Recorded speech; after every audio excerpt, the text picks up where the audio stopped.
Сәлем достарым, бүгін мен сендерге әлдеден эпосқа дейін отбасы хрестоматис кітабынан алынған адамның ғұмыры жайлы аңызды оқып беремін.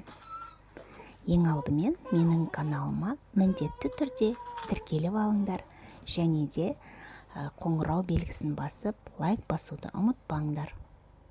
Адамның ғұмыры жайлы аңыз. 18 мың ғаламды жаратқан соң Алла адам мен жануарларды қадір қасиет пен мөлшерлі ғұмыр бөліп беру үшін дәргейіне шақырады. Бірінші болып адам келеді.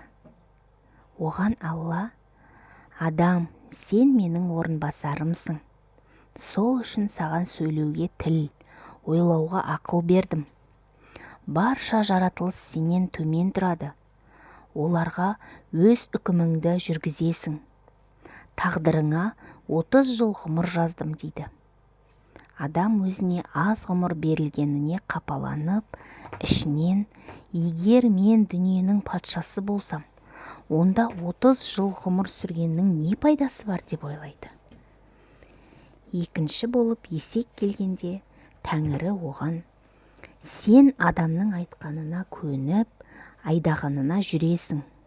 Үнемі жаза көріп мехнат шегесің. Етің арам, еңбегің адал болады. Саған 50 жыл ғұмыр бердім дейді.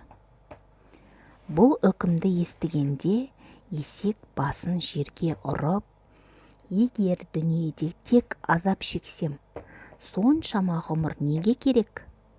Өмірімнің 20 жылын алыңыз деп жалынады. Сонда адам келіп: я ұлы Алла, есектің 20 жылын маған бер дейді.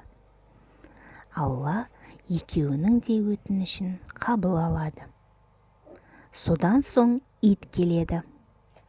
Оған Алла: сен адамның үй жайын күзетесің. Азығың сүйек саяқ жуынды болады. 40 жыл ғұмыр кешесің дейді. Ит қыңсылап: егер үй күзетумен ғұмырымды өткізсем, оның несі өмір? Жасымды 20 жылға азайтыңыз деп сұрайды. Мұны естіген адам қайта келіп, иттің бас тартқан 20 жасын өзіне қостырып алады. Одан кейін маймыл келеді. Оған Алла: адамға сенің тек сыртқы бейнең ұқсар, бірақ мінезің бала сияқты болады. Сондықтан балалар сені ермек қылады.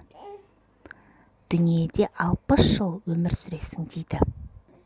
Шошынған маймыл Алланың дәргейіне бас ұрып: адамға тек сыртқы пошымым ұқсаса, әрі кім көрінгенге мазақ болсам, мұндай өмірдің не қызығы бар?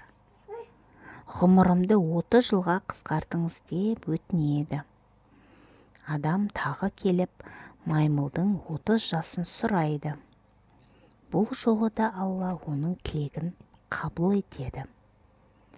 Адам тілегі толық орындалған соң 100 жыл ғұмыр да жетер деп жөніне кетеді. Адам әуелгі 30 жылдың ішінде еш уайымсыз бақытты дәурен сүреді. 30-дан асып 50-ге жеткенше есек сияқты бейнет тартып дүние жинайды. Бұл есектен алған 20 жыл екен. 50-ден 70-ке дейін жиған дүниесін қориды. Кім болса соған айқайлап, қазымыр күй кешеді. Бұл кезең иттен алған жылдары. 70-тен асқан соң ажарынан, ақылынан айырылып, бала мінезді болыпты. Белі бүкірейіп, таяқпен жүретін болыпты. Жас балалардың ермегіне айналады. Бұл маймылдан алған жасы екен.